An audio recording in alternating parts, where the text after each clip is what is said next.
Hi guys and welcome. These are your handover videos for your Bailey Olympus 525. These are essentially a basic run through of how to set up and operate the caravan. Starting off at the front, you've got your hitch head just here with black lever. Pull up the black lever like so, wind it down into your tow ball, and then it will snap that black lever down, pushing up that red button exposing a green ring. Breakaway cable just here. If you have an eye point, it has to be fitted around the eye point. You've got 13-pin electrics just here, so if your car does have 7-pin adaptation, make sure to bring yourself an adapter. Then you've got your handbrake just here. Now the handbrake itself is on a gas strut. It is on a gas strut, so make sure to push it all the way back, as it may roll back just a touch. And then you've got your jockey wheel on the side.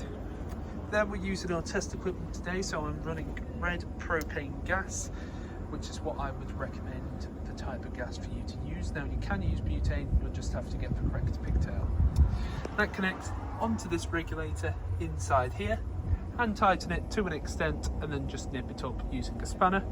Once both sides are firmly connected, twist the gas bottle in the positive direction.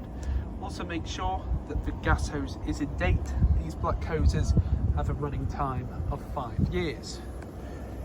2 points either side and 2 points at the back, you have your inserts for your legs.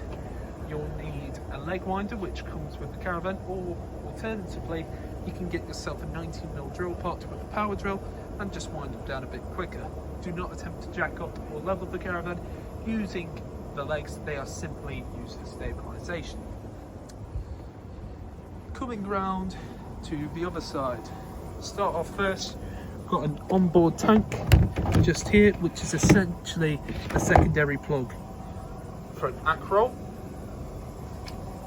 Got your flue just here. Your flue has this plastic cap that goes over the top, and essentially take it off when you're using it, as this is what gets clean air in and out of the boiler when operating on gas.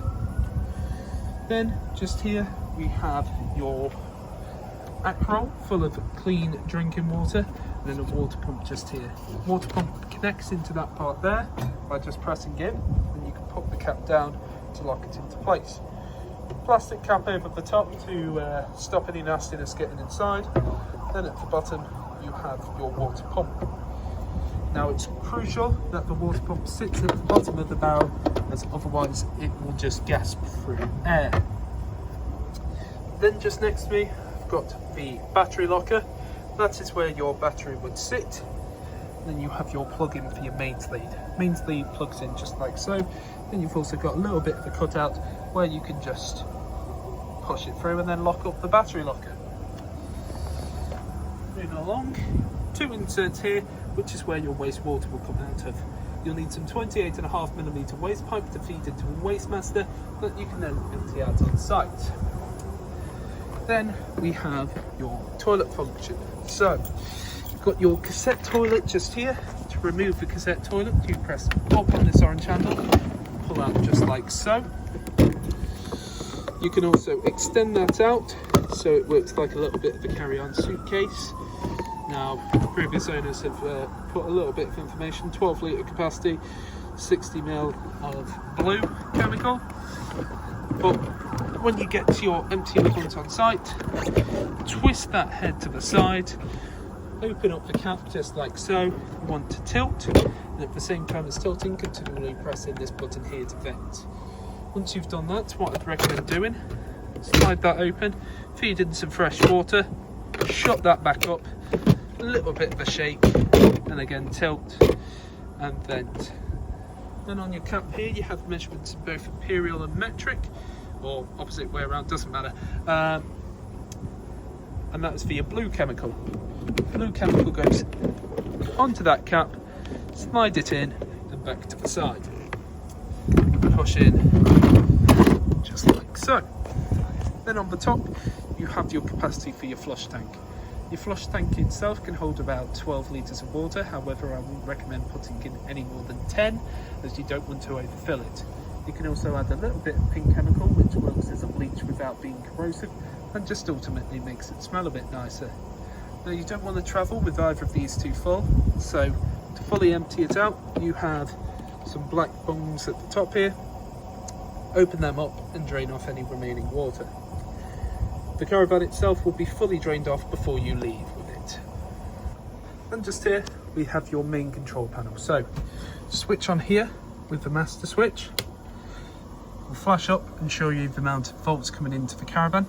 Now this will give you an accurate representation when you're not plugged in with the mains lead of the current battery voltage. You then have lights for inside the caravan, and then you just use the respective light switches for it. And then you have your awning light just here, which come out to the outside, a little hard to see because it's a bit sunny, but all nice and working. And then you have your water pump just here, so press in on the water pump, that will begin to suck the water through into the boiler so it can ultimately be heated up. The boiler itself has 10 litres of capacity. You'll hear it begin to tick in and draw the water through, and then once you have finished hearing that noise, it will be inside the boiler and it will begin to actually heat it up. Then what you do, you come over to your taps, open up on both hot and cold. When I open it up on hot right now, because it's no hot water inside, you may get a cough or splutter, but ultimately you get a nice steady continuous stream. So quick summary: lights, awning lights, master switch and water pump, and get an accurate representation of your battery reading when you're not plugged into mains. Then underneath your right hand side seat you have your boiler just here. Now the boiler has a capacity of 10 litres.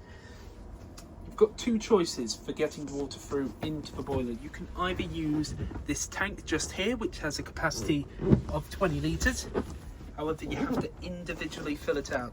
So you pull it out to start with, fill it up from your tap or wherever, and push it back in. You mainly use this during the winter. It does have a smaller capacity, but it is stored inside, so it's not going to freeze up.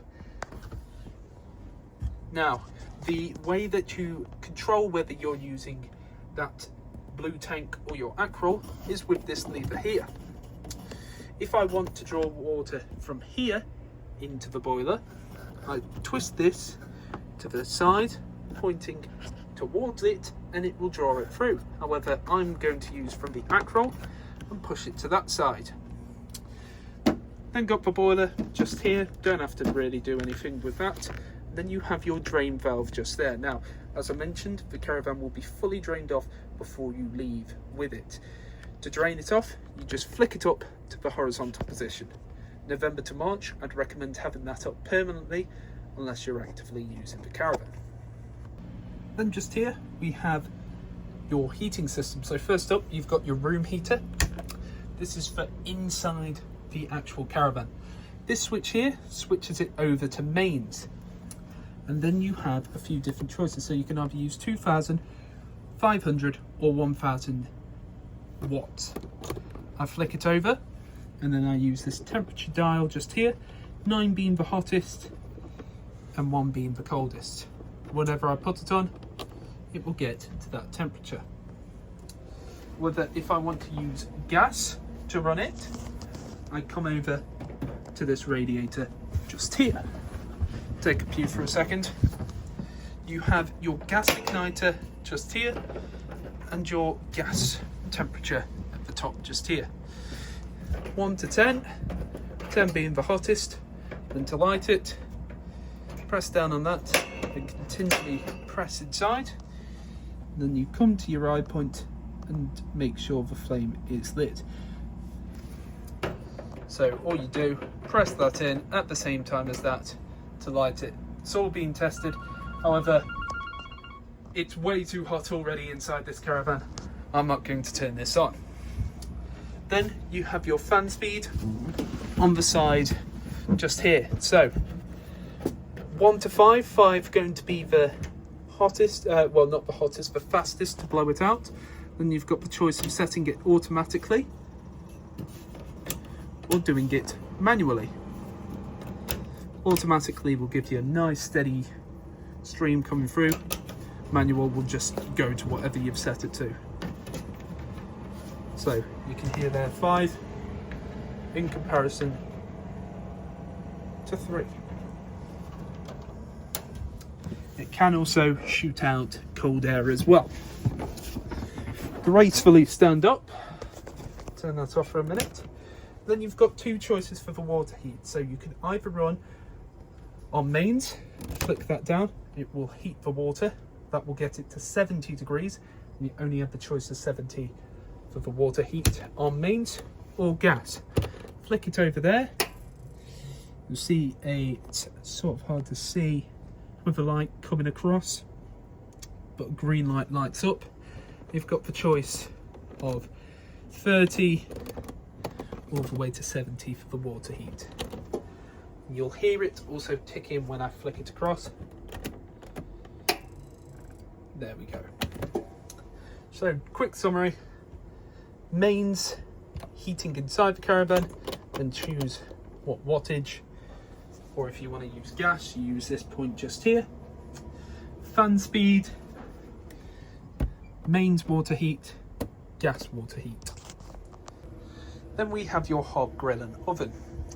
This all works from gas, so all you have to do is press it on the dial, twist it to the side, and press the igniter at the same time. This is what it looks like when they're all lit. A little bit hard to see because of the light, but all on, I guarantee that. Flick it off, back to the central position. Then again for the grill, you can see from the grill both sides nice and lit. Back to the central position. And lastly, the oven. Let's see if I can do this with one hand. There you go, gradually goes across. And there you go, all nice and lit. When you first get plugged in with your gas, I'd say this is the first thing to come and check. Make sure all your hob grill and oven are all operating, and don't travel with this glass sheet down, but make sure travel with the glass sheet down even, but make sure all of these are cold to the touch. Then we have your fridge operation. So you've got your dial here for your sauce. You've got a few different choices for your sauce. You can either run gas, mains, or battery. Now that battery symbol is for when you're plugged in with your 13-pin electrics. Do not attempt to use this on a leisure battery. It will just fault the actual fridge itself. But let's say I want to run mains, I'll just keep it like that as so. And then you can see here, I've got my temperature gauge. The thicker the dots, the more power coming into the fridge, the quicker it's going to chill it. However, for gas, it's slightly different. Flick it over to gas, you have your green dial just here, and then you have an igniter just here.